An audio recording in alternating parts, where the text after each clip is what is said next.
Bom, vamos lá. Prepare-se para uma história que, olha, parece ficção. Ela começa na cozinha de um comediante famoso em Nova York e vai parar, nada mais nada menos que numa investigação bilionária no mercado de ações. Parece que não tem nada a ver uma coisa com a outra, né? Mas eu prometo que no final tudo vai fazer sentido. E tudo começa com essa frase aqui, essa regra de ouro do Jerry Seinfeld. É uma fala super simples que ele solta no momento de irritação com o vizinho dele, o Kramer.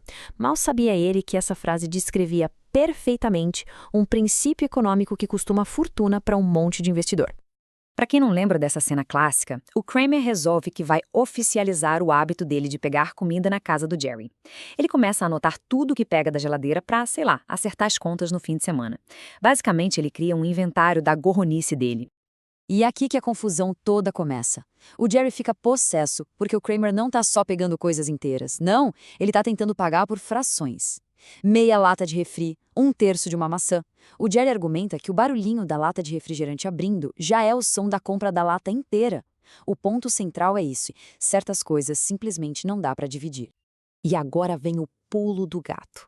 Essa discussão que parece boba sobre fruta e refrigerante é, na verdade, uma analogia perfeita para um problema gigantesco, um problema estrutural que existia bem no coração do mercado financeiro americano, mais especificamente na Nasdaq. Um problema que abriu as portas para um escândalo enorme.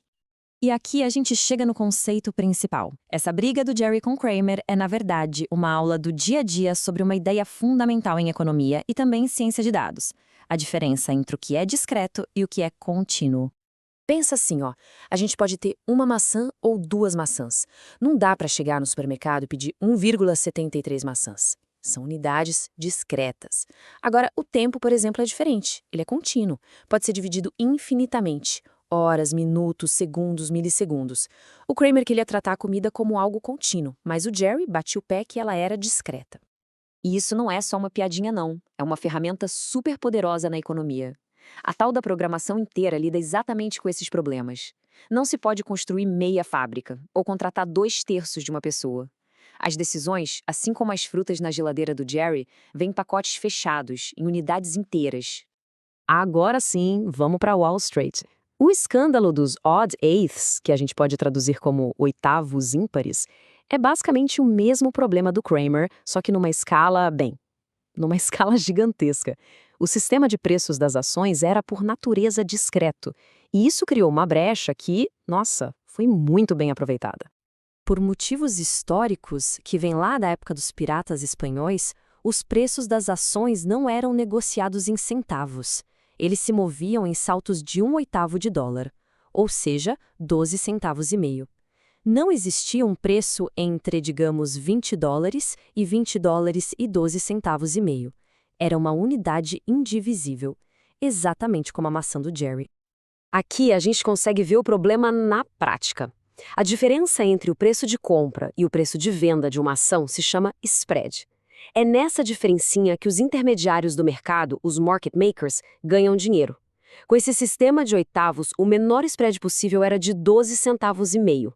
Mas os traders, espertinhos, meio que combinaram de evitar as cotações com oitavos ímpares. Sabe o que isso fazia? Mantinha artificialmente o spread em no mínimo 25 centavos. Eles simplesmente dobravam os lucros deles e quem pagava a conta, claro, eram os investidores. Isso é um exemplo clássico do que os economistas chamam de falha de mercado. Individualmente, para cada trader, fazia todo sentido manter os spreads bem largos e evitar competir. Só que, coletivamente, essa conspiração silenciosa prejudicava o mercado inteiro, inflando os custos para todo mundo que queria investir. E o sistema discreto facilitou e muito esse tipo de comportamento. Tá, e como é que se conserta um problema bilionário desses, um problema de banana pela metade? É simples: mudando as regras do jogo. A solução foi abandonar de vez esse sistema discreto, super antigo, e adotar um que se comportasse de uma forma mais contínua. E foi o que aconteceu. Ali entre 2000 e 2001, as bolsas americanas passaram por uma reforma gigante, a tal da decimalização. Elas finalmente abandonaram as frações e passaram a cotar os preços em centavos, que nem o resto do mundo já fazia há muito tempo. E o resultado? Foi imediato e foi profundo. Ao permitir que os preços variassem de 1 em 1 centavo, o sistema ficou muito mais preciso, quase contínuo. Aquele spread mínimo artificial de 12 centavos e meio simplesmente sumiu. A competição explodiu, os spreads despencaram e isso economizou bilhões para os investidores. E olha só, isso tudo nos traz de volta para a cozinha do Jerry. A lógica por trás da decimalização de Wall Street é exatamente a mesma da regra dele. Você mordeu, você comprou. Então, a grande lição é essa. A forma como a gente estrutura as coisas, seja um inventário de uma geladeira ou um mercado de ações inteiro, importa, e muito. Unidades discretas criam saltos, e é nesses saltos que as ineficiências e as brechas para exploração aparecem. A piada de Seinfeld não era só engraçada, era, no fundo, uma lição de microeconomia sobre a natureza indivisível de certos bens. E isso tudo deixa uma pergunta no ar para a gente pensar.